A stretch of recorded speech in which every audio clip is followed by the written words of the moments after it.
All systems go. Clear for liftoff.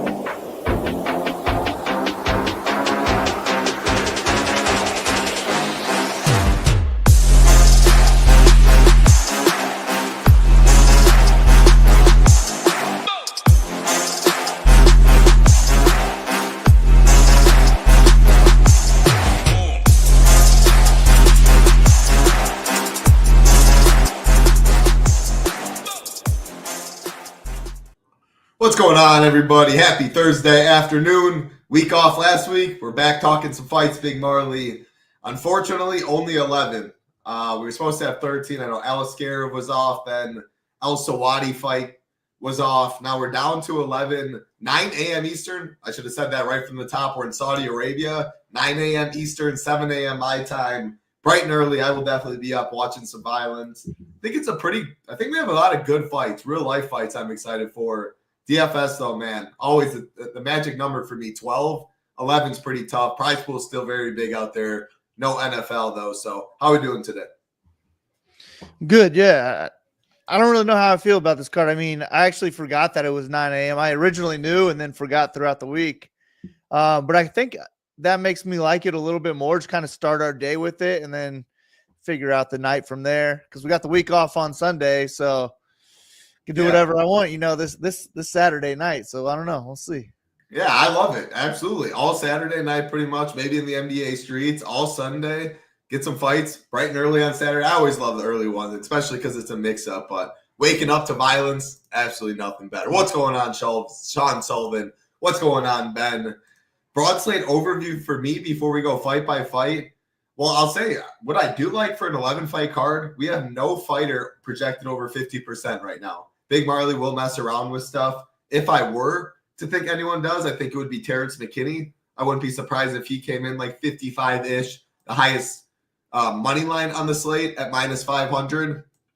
Not even the highest price fighter, 9,200, and the best inside the distance prop. Obviously, he is a round one monster. He is favored to win in round one, and we also have Pavlovich favored to win in round one. So if there were two popular fighters, or like if someone did go over 50, my guess would be McKinney. The main event, it's definitely going to get ownership like it always does, but it's an Israel Adesanya fight, which we know, no takedowns. It's favored to go the distance, could be point fighting at range. So while it's definitely going to get ownership, it'll be lower than most main events. So some people will fade it on an 11-fight card. I will myself as well. Last thing I'll note, if I was playing over 50 teams, which I might be in the $3 good contest out there, I would play all 22 fighters.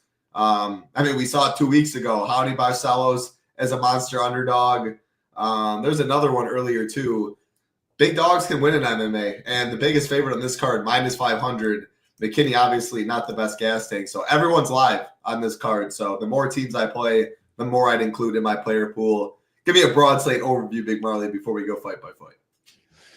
Yeah, McKinney and Pavlovich, is that his name? Yeah, Pavlovich going to be the chalk of the card. If either one of them weren't on the card, I think it would be massive chalk for the other one, like 60%. So I that's why I have them under 50s, because they just kind of eat each other's. It's those guys, and then I think people flock to the main event, and more so Imavov because of all the kind of studs we have up top. I think it's going to lead people more to Imavov to get them into their lineup. And then you kind of just plug around that. I don't know what the chalkiest lineup will be, but I do kind of like all that chalk, and then try and think of ways to get different. I haven't done much lineup building yet.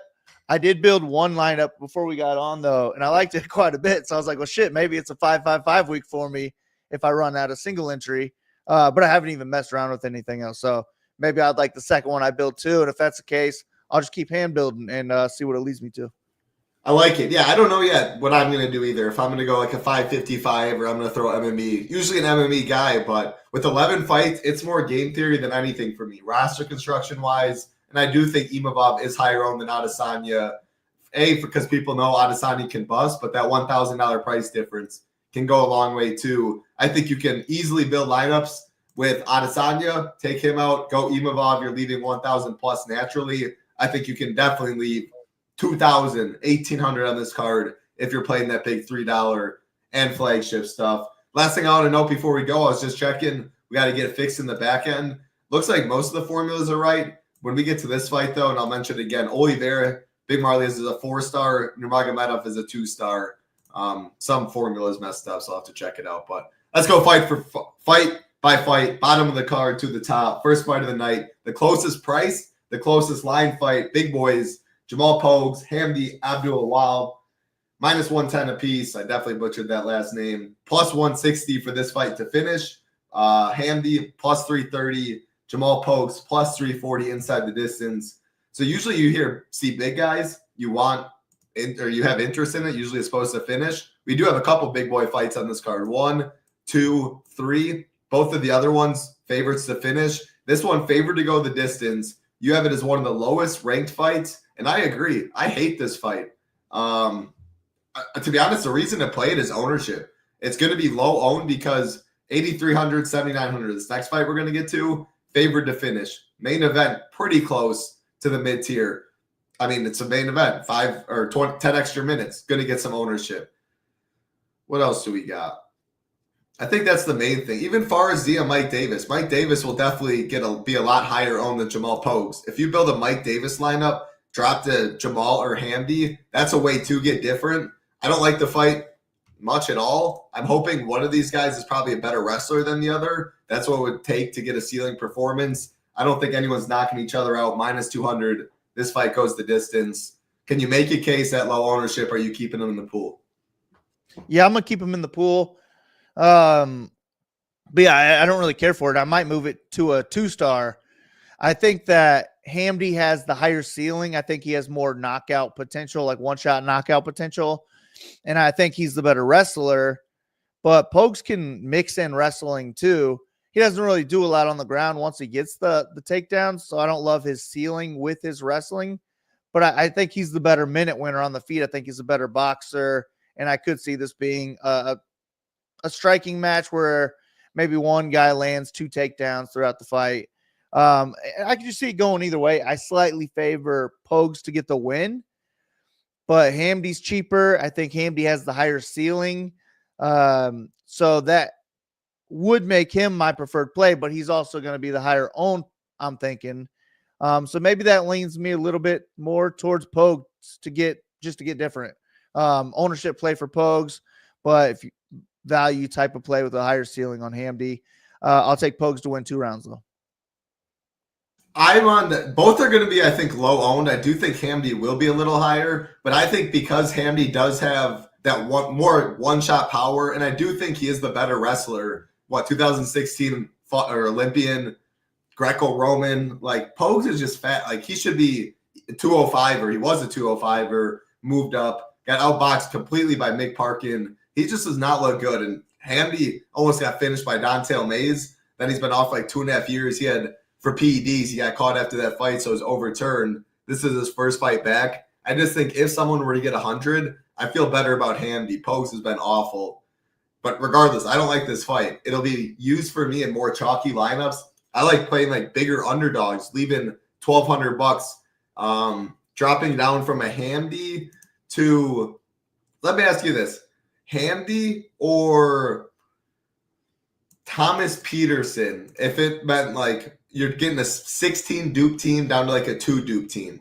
Like, is that worth it? I think it is. Obviously, Moneyline wouldn't say so, but if Thomas Peterson did win, I think he outscored. Like, he has a higher ceiling, I believe. What are your thoughts on that? No, I think Hamdi has a higher ceiling, but I think, we'll get to Peterson, but I think he's super live in that fight, and he can give you lineups that Hamdi can't get to. I mean, if it's like the same lineup, Hamdi or Peterson, would you do that? I feel like you have a much better chance. But sure, if you're going to get a solo with Peterson, I'm fine with it. But I feel like if they both win, Hamdi scores more. But I don't feel good about Hamdi winning, and I think Peterson's much more live than Vegas thinks. So just overall, maybe I prefer Peterson just for the price difference. I agree with you. I brought it up because I think so too. And if he does win, I think Gaziev could gas. Peterson could get takedowns, get on top, maybe get a 3rd round finish. Where that fight's expected to finish. This fight is -200 to go the distance. So I mean, I will be doing stuff like that. 8,000 down to $6,900. Like, I'm gonna definitely be enforcing to leave salary probably on this slate. We have 11 fights. You have to get different. Salary is one way I will be doing so. Let's keep it going. One bad fight, I believe, to a good fight. This one should be fun. We've seen a lot of line movement. The cheaper fighter, Lucas Alexander, the favorite, -120. Bogdan Grad at +100 on the way back. -140 for this fight to finish. Grad at +175 inside the distance. Alexander +250. So the cheaper fighter, the favorite. A lot of line movement in this one. Grad opened -200. And then slowly but surely, big money coming on Alexander. Has taken money all week. Wouldn't be surprised if he closes like -130, -140. Now, if that does to ownership, makes him like 12% higher than Grad or something like that, I'm forced to play more Grad on 11 fight card. One way to get different. Yeah, on a game theory card, gun to my head, Alexander. I'll follow the line movement. I think his striking's good, but on a card that I need to get different, $400 more only, I can still leave 700 with Grad. And you might have Alexander lineups probably more duped, even leaving more money because he's the favorite at the end of the day. So do you think, I guess my only question, do you think ownership really is going to be a decent gap, or do you think it closes because people are thinking the same thing I am? I could see it being a decent gap. I mean, I like Alexander also, though. I feel like he should be the favorite in this fight. Well, I mean, he is the favorite. I felt like that when he had a plus next to his name. But I didn't even watch that much of Bogdan. So it was like on Monday or Tuesday or Sunday. I damn near forget him at this point, but I remember him just being sloppy. I didn't really care for him. He had high volume, but hittable. He ate, so many shots. Like, I was like more unimpressed than I was impressed, I guess. So I feel like Alexander is the much crisper striker. And so Grad ate over 10 strikes per minute in that fight. Alexander eats less than 2 strikes per minute on average. So I just feel like he's going to have a much cleaner time on the feet, and that's where Grad wants to be. And I also think Alexander is the more dangerous grappler if you wanted to take it to the ground too. So yeah, Alexander is my pick.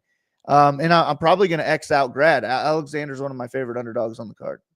Wow. That's a real hot take. He's +175 inside the distance, which is better than Alexander as the dog. And like, you could leave, I don't know, Big Marley, I don't try and talk you off of many things, but I think that like you can leave 1,000 with him. At the end of the day, who up top? He has the same, very similar inside the distance prop to Imavov. I mean, I kind of look at him as similar plays too, I guess. Maybe and he's that much cheaper, so I don't know about Xing, but it would be a risky one. I guess it would depend on how many lineups I make, but fair. It would be like knockout or bust, I feel like, for him to make. I mean, even though he throws high volume, I just don't see him winning a decision and making the optimal lineup. You don't think he tries to wrestle? I don't know. I didn't see any wrestling in his game that I remember. I wonder what underdog has his takedown prop at. Oh, I have to log in. Here, I'm going to throw it to you on the next fight, and I'll get it back. That's a fight I'm going to target for sure. -140 to finish. It did open -150, so the over took money a little bit. Big Marley's that confident Alexander. Maybe I'll just be overweight both, like 30-30 or something like that.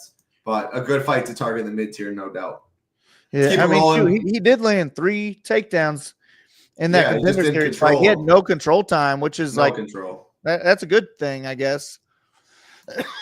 Yeah, I don't know. Maybe I'm not going to X him out. I don't know. Well, I'll have to dig into him more. I just haven't seen too much of him. They don't even have underdog. Doesn't even have his takedown prop. So, all right, let's keep it rolling. Next fight on the card, the women's fight, the only women's fight on the card. Jasmine Jasdavicius -260 taking on Mayra Bueno Silva +220. +220 for this fight to finish. Bueno Silva +350 inside the distance. Jasmine +500.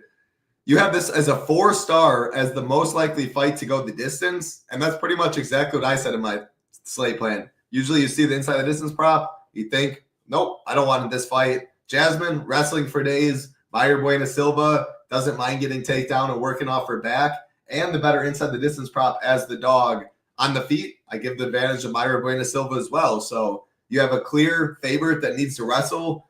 the Vegas and books definitely think they will. She opened minus 250, got all the way down to minus 185 to Jasmine, and then money has slowly but surely kept coming on the Jasmine side, now a little past what she opened at. So, yeah, I think Jasmine wins. I think she's a strong play up top, and she just can't get that much ownership. Let me see what you have it at. Oh, you do have her with a lot of ownership. Yeah, I feel like something's got to change with my ownership because I have like 5 people up high. I think McKinney's going to be like I think McKinney's going to be like 56. Pav might be like 52, and then from there, like I just don't know how. Jasmine's probably going to be like 32 ish. Yeah, I probably take her down, and maybe it's hard. Shamil too. Yeah, I'm not sure. I think Shamil will take down a little. I think a little bit for Shamil too. Like McKinney's just such a strong click. Pav feels so strong. I think, but yeah, I mean McKinney. At least unless I'm just so biased. Like McKinney round 1 just feels free. But him and Pav are favored in round 1. But yeah, we'll get there next. But yeah, I like this fight because I mean I always like Jasmine. She's just a solid wrestler and she fights at a high pace. She's good for DraftKings. If she wins, she has a high ceiling. And her path to victory is almost always wrestling. Her striking is not good enough for her to just be able to rely on that for 3 rounds. So give me her to go out there and wrestle and put up a decent score if she does get the win. But Silva's more dangerous. She's the better overall grappler in this one. I think she throws the harder shots on the feet too. So she's in play for a finish at 7,300. I'll get a little bit of her too, but JJ's the preferred play. I think she wins 2 or 3 rounds. You and I lockstep on that one. Don't need to spend any more time on that. Jasmine by decision. I think Jasmine actually by sub. Oh no, it's Buena Silva by sub. Open 600, now plus 475. If Buena Silva does win, I do think it probably is some sort of submission off her back, or she gets a reversal and finds it there, and that would definitely score well. So while I am on the Jasmine side, like that's what I'm saying. Like I'm good dropping a handy team or a Pogues down to Bueno Silva. I think that they have the same inside the distance prop.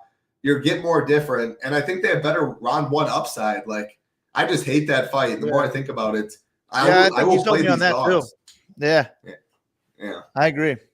So that's why I'm definitely going to be leaving money on the table. That's one way. Which now I'm talking myself in. I'm going to play MME like I usually do, and I'm going to probably set a max salary. So you can go leave 0 salary, fade the main event. Play like a Michael Page. Like you can have 0 dupe teams or low dupe teams with $0, but I don't think I'm going to get that crazy on stuff. So I want to force more. A 1v1 pivot like that fight to a dog is a way to do it. All right, let's keep it rolling to my favorite play on the slate, if you want to say that. Terrence McKinney, now minus 625. Again, I do these odds on Tuesday, so you can see $1.25 McKinney's already taken, plus 450 for Hadzovic on the way back. Minus 800 tied for the most likely fight to finish on the card. McKinney minus 375 inside the distance. Hadzovic plus 480. McKinney in round 1 minus 145. McKinney all day. If Hadzovic, I think Hadzovic is a good play. I'm probably still going to fade him in 20 and below because I'm getting greedy and it definitely could bite me. Because he's still projected over 10%, not by much, but he is going to get ownership. It's a clear leverage play, good inside the distance prop for the price, pretty much the same as his money line. Because if McKinney doesn't finish him in the first round, he just falls off a cliff. Hadzovic has some hands. I think McKinney takes him down, subs him very shortly after. His sub prop, plus 100. Actually, his TKO prop came down, plus 225 open, plus 175 inside the distance. But, yeah, I think McKinney makes it look pretty easy. What do you think? Feel like it's a VIP video. Let's go. What's up, D-Pope? Appreciate you, D-Pope. Yeah, I think McKinney's best play on the card. First round potential. I mean, all of his wins are in the first round because he falls apart after that. But he's just so dominant in the first round. As long as he doesn't try and fix that style, then he's great for DraftKings. The issue would be if he tries to pace himself and go 3 rounds here with Hadzovic without wrestling. I feel like that wouldn't be good for him personally. That'd be dumb, especially on you might be fighting for your job. You get paid to go out and kill bums, then you fight good guys and you get killed yourself. But yeah, he's never going to get the title fighting the way he fights now. But I don't think he's ever going to be good enough to fight 5 rounds that good. So just do what you do now. Put on a show, get win bonuses, do your thing. But yeah, I'm assuming that's how he's going to fight. So is Vegas. So I like him a lot. But if he doesn't get the first round finish, I don't even know if he's going to win the fight. So I got to keep Hadzovic in my player pool. I'll be heavy on this one. I might just go all in McKinney. Like if I make 10 lineups, it'd probably be 9 or 10 McKinney. But if it's 9, then I want the other one to have Hadzovic. I'd imagine. All right. You sold me. I'm going to fade Jamal Pogues, and I'm going to get Hadzovic. I had an underweight tag Pogues, fade Hadzovic. I'm going to switch those. Because, I mean, at the end of the day, if Hadzovic wins, he probably outscores Pogues, like, in his wins. Even though he's less likely to win, you don't care about how likely, like, when it happens. So, you talked me into that. Oh, yeah, and this I only have one 5-star fight on this card. That's, like, never happened before. Yeah, I don't think it has happened. And I mean, I had Pavlovich as a 5-star also. I mean, but we'll get there. I got the same Pavlovich talk as I had last time. If he fights like passive, like the Volkov fight, and Rosenstruck can lull people into those boring fights. So I get it. This fight by far is the best on the card.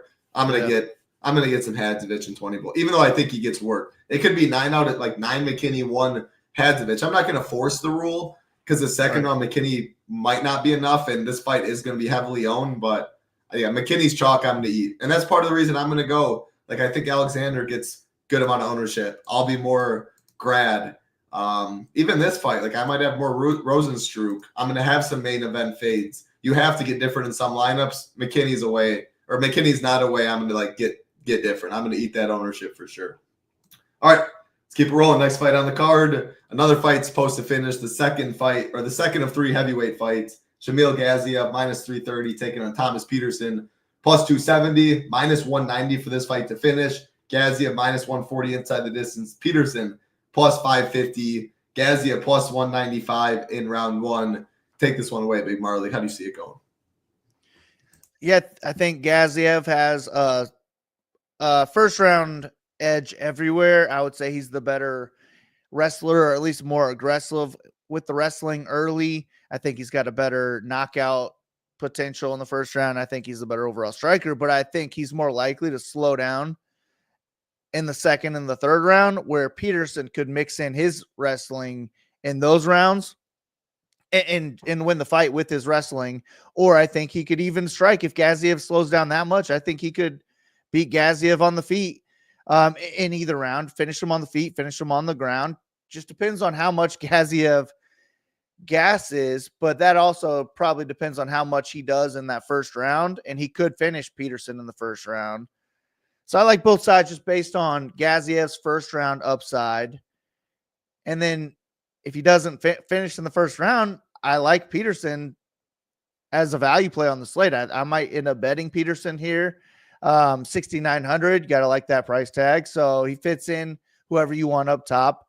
I'll have a decent amount of this fight, but I could also see it being Gaziev does a lot of work early, wins the first half of the fight, doesn't do much the next half, but gets his hand raised, doesn't get there. Or the opposite. And Peterson, if Peterson drops the first round, I don't feel good about him scoring well at all. I think he could still put up like 10x or more, unless he's getting on top of Gaziev and actually doing work. But I don't know, man. If he drops that first round, I think his 100-point upside's out the window. I don't think he needs 100. True, yeah, 6,900. Yeah, 11 fights. Yeah, 11 fights. True. Yeah, I like, and I'm picking Peterson to win. I think Peterson's super live here. If I had to bet the fight, it's easy dog or pass for me. 100%. I'm on the same page as you. I want to see if I actually ended up picking him. I'm going to be more overweight to Peterson. I don't love Gaziev. Like, I have him overweight. I'll probably cap him like around the field. So I guess I'll probably end up under. The reason for that, like you said, he's probably round 1 or bust. He's plus 195 in round 1. McKinney's minus 145. Pav is like minus 140. I also, how often do you, like, what do you think Gaziev's takedown defense is, or takedown prop is? Like, do you think he knocks them out, right? You don't think he wrestles Thomas Peterson, who likes to wrestle? I feel like Gaziev's I mean, on the regional scene, it's 1.5 takedowns. That's pretty high. Yeah, on the regional scene, like Gaziev was a guy who would come out throw some combos to try and knock out his opponent. And if it didn't happen, he would go for the takedown. And then the ground and pound. Then he would go ground and pound from there. So yeah, I would say that, like, I think he gets at least one. Okay. But I don't know that half. Peterson gets up from that one until the end of the round. So I don't know. Yeah, I still definitely like McKinney way more, Pav way more. I'm on the Thomas Peterson side too. At that price tag, you can leave so much more salary. If Gaziev does tire, I mean, Peterson can definitely put it on, get a takedown, do some damage on top, just wear on him. I think he definitely has the better cardio, and these heavyweights can gas quick. So I'm going to have some Gaziev for sure, but Peterson my preferred play in this one, and the same for you. I love it. Let's keep it going. Next fight, Muhammad Naimov taking on Khan Ofli, minus 335 Naimov, plus 275 is Ofli, plus 110 for this fight to finish. Naimov plus 145 inside the distance. Ofli plus 650. Let me look at Naimov's takedown prop in this one, because again, he's expensive. You don't even have the takedown prop. Naimov expensive at 9K. Gaziev in the range, McKinney in the range, Pav in the range. He's not expected to finish this fight like all three of them are, but I think that keeps his ownership down, and that's how you have it as well. That's why I wanted to see a takedown prop. Like he out-wrestled Nathaniel Wood, 4 takedowns. Looked really good in that fight. Hopefully, he does his best work, it seems, on the mat. More wins by submission than KO. So do you think Naimov – I think Naimov is better everywhere, wrestling and on the feet. Does he just keep it on the feet, win that way? If so, I mean, I'm going to use him as a pivot, but it's really hard to like him compared to fighters expected to finish, especially 2 expected to finish in round 1. So what are your thoughts? Yeah, I think he would come in here with a striking game plan, because I think Ofli needs to wrestle. I feel like that's all Ofli's decent at, is just getting takedowns and maybe grinding out some top control time. But I don't think he's better at than Naimov at that. So I don't really see him winning the fight. If somehow he does win, it should come with multiple takedowns and plenty of top control time. I don't know that he has a whole lot of work on the ground, but 7,200, I feel like he would do okay. I just don't think he's UFC material. So Naimov could wrestle him, but I think he knocks him out. I just think he's a better striker. Maybe it takes a while, but my prediction is 3rd round knockout for Naimov. If he doesn't get the knockout, though, I mean, we need him to wrestle at 9K. Like he would be a worse play than Grad if he didn't wrestle here. But I have him getting a knockout where I have Grad losing. Sorry, I was making an update to the slate plan about the Hadzovich and Pogue stuff. I don't think I want to play Ofli. I think I'm going to fade him in 20 and below. What you said, I think Naimov is better wherever. With all that being said, though, if Ofli wins, it comes with a lot of takedowns, which means upside. He's plus 275 to win. So then I was also thinking, like, man, I want 4 fades. I know it's only an 11-fight card. It would be the same thing as like the Hamdy Pokes fight. Even though I look at Hamdy with a little more upside, I'm almost debating just fading that fight, fading the Page Magomedov fight, and then playing everything else from there. I usually try to have 4 fades. I see you don't like that fight much there. I don't like that first fight. Like, maybe I should just have Ofli in the thing, because you can leave 800, 1,000 just by that one drop right there. I don't know. I probably if I make 20 or less lineups, I probably fade Ofli. You're fading him. If you think he wins, he's getting multiple takedowns and he's plus 275 to win. I would think that would be how he would have to win. Just like, again, in any UFC fight, I feel like that's like all he was good at, in my opinion. Yeah. But I don't think he was that good at it. Yeah, and Naimov can wrestle. Takedown in his last fight. Yeah, I don't know what I'm going to do, because he's going to be low owned too. I don't love I like the Naimov side for sure. I don't like this fight like nearly as much, but Naimov's a top tier pivot. We have Jasmine way higher, Pavlovich, McKinney, and Gaziev way higher. And I don't like Shara. Yeah, and I don't like Shara. So like he is the way to get different in the top tier. So I'm forced to play him. Maybe him and Shara for me, yeah. Shara for you. I'm not even going to play. We'll get there, and I'll hear your take there. But yeah, I guess maybe I'm just forced to play a lot of Naimov. Maybe I should I think I'm going to probably fade Ofli, get overweight Naimov just because it's a game theory 11-fight card, and go from there and hope. Yeah, because I can leave a couple hundred from Gaziev down to him, 300 right there. I think Imavov can outscore. Yeah, that's what I'm going to do. I like it. Talking through. I mean, the game theory-wise, I like always talking it through on the show. You help me change my mind sometimes on stuff.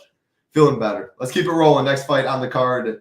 This one should be fun for real life. Mike Davis, Fares Ziam, minus 140 Davis, plus 120 Ziam, plus 155 for this fight to finish. Davis plus 250 inside the distance. Ziam plus 440. A prop that stood out to me in terms of line movement. Mike Davis by sub, open plus 650, now plus 325. That tells me is Mike Davis will try and wrestle, which I think would definitely be smart. Ziam, a good kickboxer. Did add that wrinkle to his game, though. Bullied for Vola.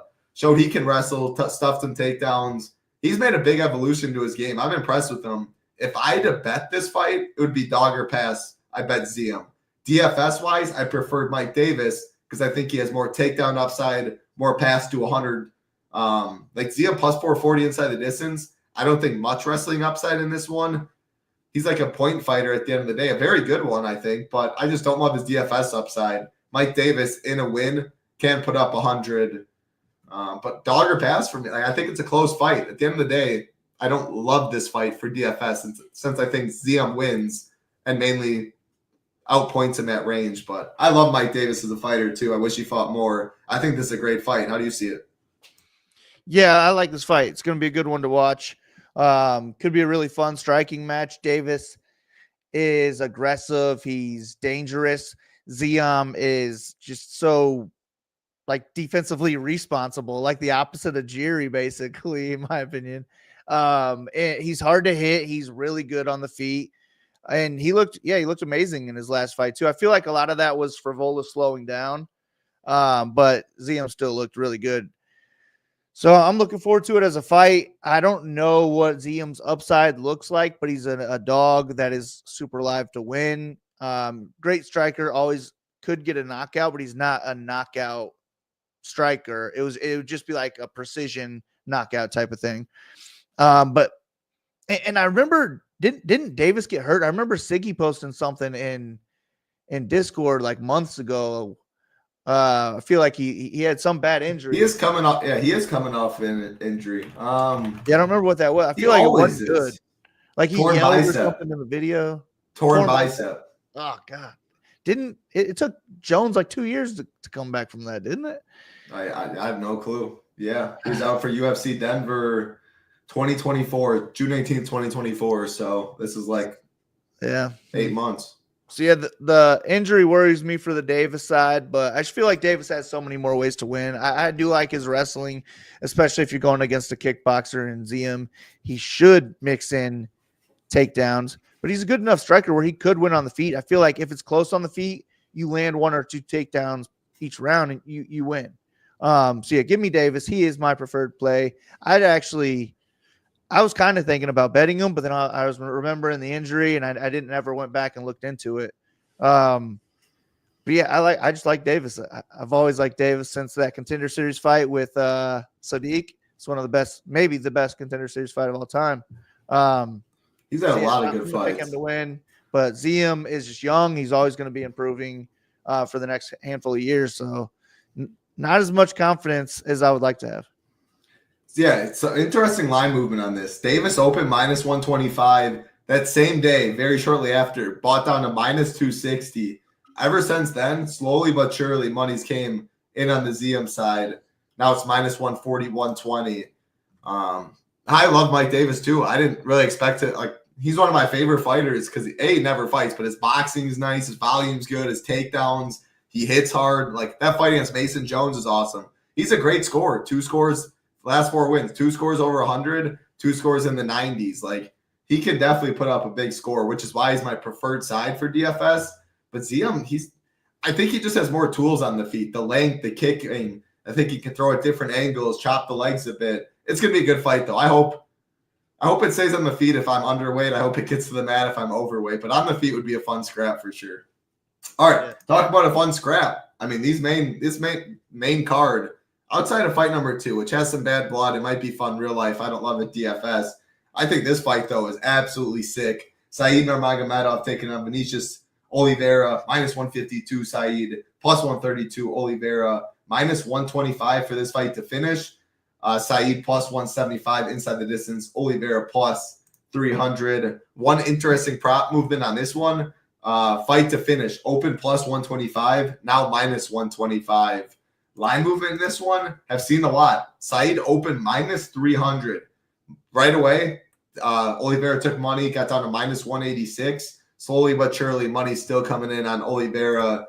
He had the big highlight reel KO against Sopai. But before that, Sopai took the fight on short notice, was the smaller fighter, was taking Oliveira down, controlling him a bit. It wasn't the best Oliveira look until that KO was absolutely sick. Ricky Simone fight, though, the fight after, man, his stock rose quickly in that. Dominated Ricky Simone start to finish. I thought should have had a leg kick finish or kept attacking the legs. Just a great performance. Makes sense he's getting money, but man, I think Saeed's a problem. I do want to say this was the fight that I mentioned from the beginning. You had Oliveira. I want to make sure I'm not messing this up. Oliveira with four stars. Yeah. So you had this fight as a 3-star. Oliveira 4 stars. Syed 2 stars. Take it away. Why did you do that? And then I'm gonna get that fixed. Mostly the price. I'm not really trying to pay $8,700 for Nurmagomedov. If he gets a first round finish, he scores well.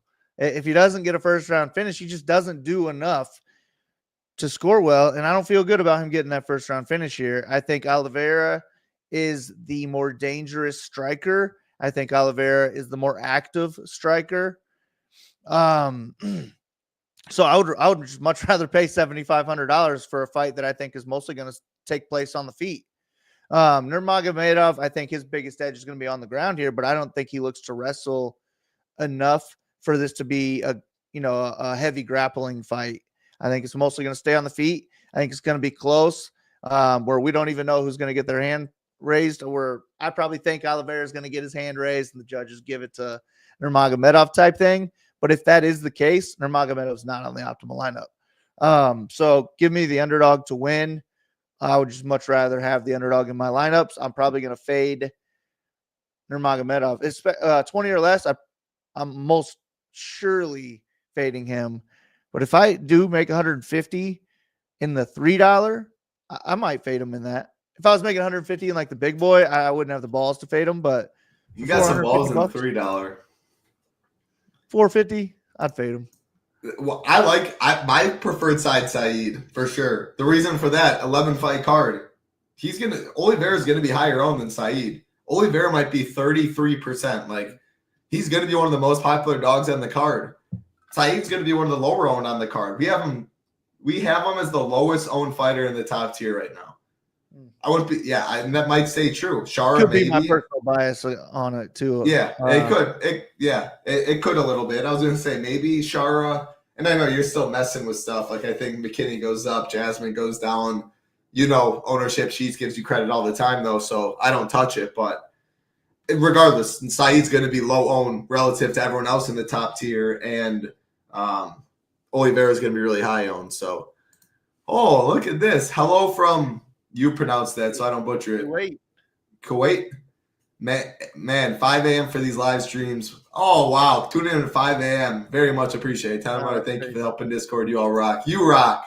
You rock, Alice Strait. Appreciate you. Yeah, amazing community. Hey, if you guys want to join the community, it makes my job easier right here. Have the best deal. It does get you in the Discord, like our man's talking about. Ship 50 gets you $50 off your first month. MMA has like 11 or 13 straight cards. PGA is going on. Luke's on the channel doing showdown content on the site. NASCAR will be back. NHL, MMA, NBA. No better time to get over, and we appreciate that comment. 5 a.m. tuning in. That's awesome.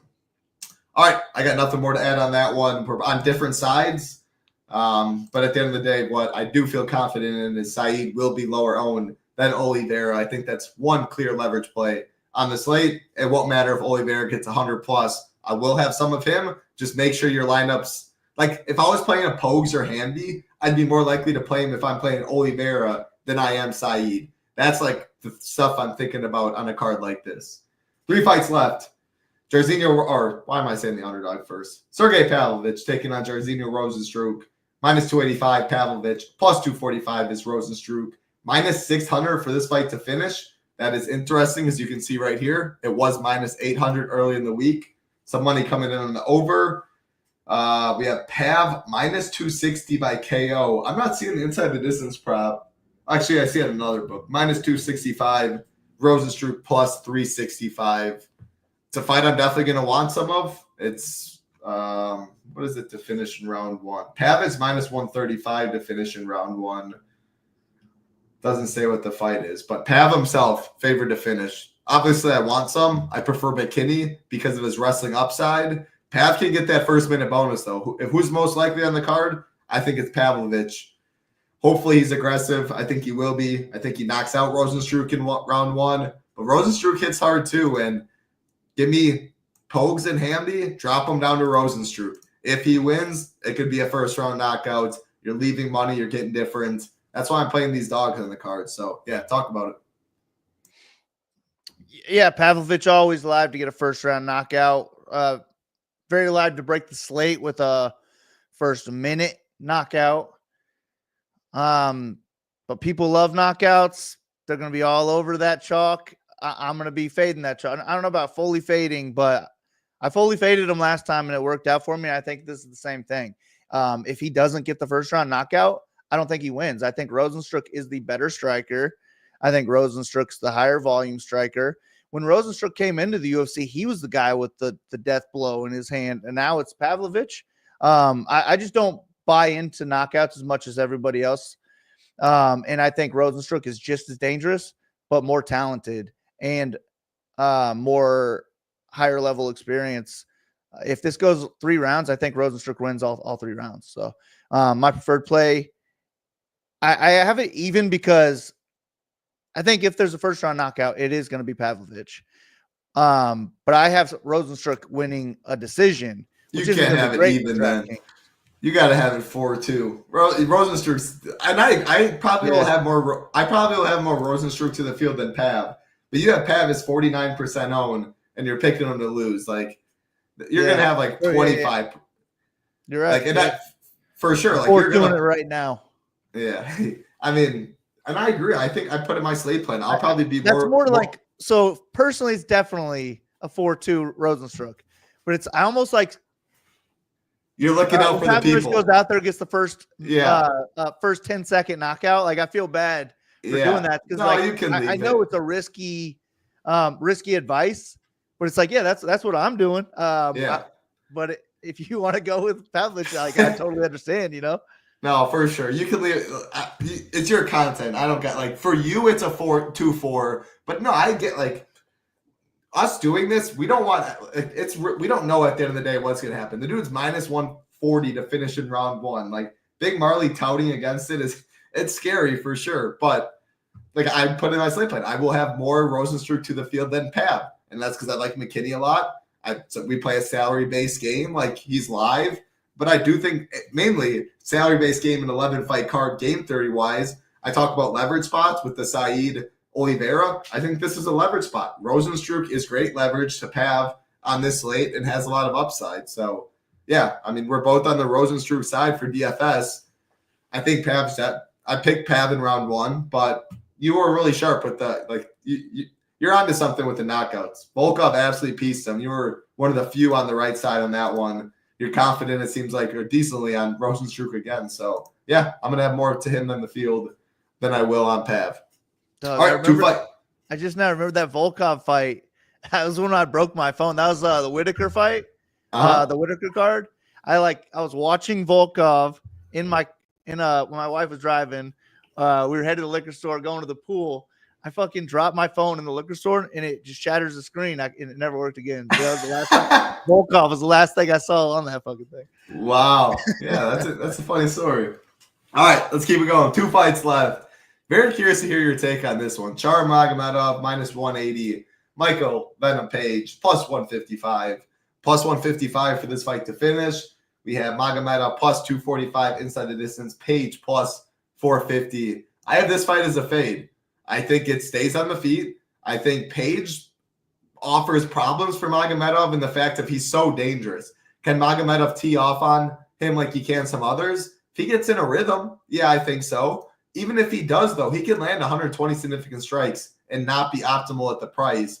Page just so low volume. If he wins, he can knock anyone out in the first round. He'd break the slate, but barring a knockout, he's plus 450 for it. I think we get a decision. It's favored. I don't think we get takedowns, and I'll bet on Shara winning because of volume. And at the end of the day, I'll bet on that busting. At least what I will for 20 teams or less. Again, if I'm playing more teams, I'm playing all fighters, taking the easy way out. But 20 teams or less, this is my least favorite fight on the card, this and the Hamdy fight. So I'm not going to have any of this one unless you really talk me into something. No, I'm on the Shara side as a way to get different. I like him more than Nurmagomedov. I think he's more dangerous on the feet. I think he's much higher volume. I think Page is more so on the way out than he is on the way up. Low volume, just awkward style, but dangerous is Page. So I think Page is knockout or bust. I don't think he gets it. So I'm gonna fade Page. And Magomedov's just a guy who I'll put on to more chalky teams as my expensive way to get different. Him and Naimov are mine. Nurmagomedov is yours. Makes total sense. Right when you said that, I was like, yep. I mean, you need those people in the upper tier. Makes a lot of sense for sure. Last fight on the card, Big Marley. Awesome stuff. Right now, I'm about to place a bet. Money line decision only. Jairzinho is only minus 125. It just doesn't make any sense to me. There you go. DraftKings or where is that? Yeah, just do it. Yeah, just do 500 on that. I'm going to do that after the show. Decision only. All right, last fight, Big Marley. Main event time. I love you giving out the best.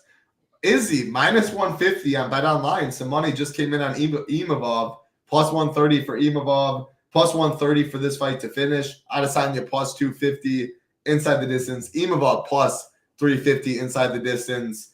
Imavov is my preferred play because it's easier to leave chunks of money with him. Adesanya, he's expensive. I do think we have him at 41%, Imavov 49. Like, that's 40% still a lot of salary. She's dropped a little cool thing in our Discord. I agree with him. Izzy's not even a good DFS scorer, but he's expensive. He's competing with other guys in the range. Imavov, like, I prefer his upside and wins. I think leaving all the salary makes it easier. So I'm going to have more Imavov, underweight Izzy, but I'm also going to have fight fades, and I'll probably be underweight. If this fight's 85% owned, 90% owned, I'll probably have more fight fades than 15%, which is also a way I'll be getting different. So I'll be cheering against Izzy. But yeah, I mean, I thought he looked good against Dricus. I'm not discrediting that loss. I thought he was on his way to a win in a close competitive fight. So by no means am I saying Izzy's washed. It's a game theory card for me. It's 11 fights. Like, I don't want to hold hands with everybody at the top. I want to try and win with as little as possible. Underweight Izzy fading this fight, I think, is one way to do so. What do you see? Totally agree. I think Izzy is the better overall striker in a fight that should play out on the feet. I think he's more dangerous as well. But $8,600, Izzy's style is just not aggressive enough for me to want to even pay $8,600 over a McKinney or even a Pavlovich. Like, if Pavlovich wins and Izzy wins, Pavlovich is way more likely on that optimal lineup, even paying that extra money. So I don't think he's washed. I do think he's going to win a striking match here, but probably score in the 90s. So I would rather save $1,000. Maybe he is washed. Maybe Imavov could go out there and get 4 to 6 takedowns in this fight. And even if he does lose some striking battles, I think he can keep it close enough to where he can maybe win 3 rounds if he can mix in the wrestling. So yeah, I'd rather play the underdog, or we can get different by fading the fight. If the rest of our lineup is pretty chalky, I have this is a combined 90% ownership between the two for the field.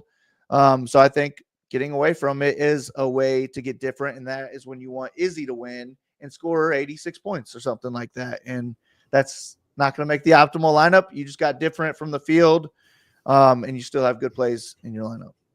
That's my favorite way to approach this fight, I think. I mean, Imavov, is my preferred side. I think he's very live. I wouldn't be surprised to see him trying to get a takedown or two, but he's going to be 50% owned. Like, getting underweight this fight is, again, how I'm going to be doing it. My moral of the story, or slate broad overview. Now wrapping everything up, then I'll throw it to Big Marley before we get on out of here. 9 a.m. Eastern. Make your lineups Friday. Set an alarm early Saturday. You got to get your lineups in. 7 a.m. my time, 6 for others. It's early. I love early violence. Saudi Arabia. 11 fights, though. My magic number is 12. 11 becomes more game theory than I know fight. Couple leverage spots. Fading the main event. Saeed Nurmagomedov over Oliveira for me. For Big Marley, Uashara. Both are different in the upper tier. Imavov, a way to get different in the upper tier. I think Hadzovic over McKinney is one of the better leverage spots on paper, even though we both like McKinney.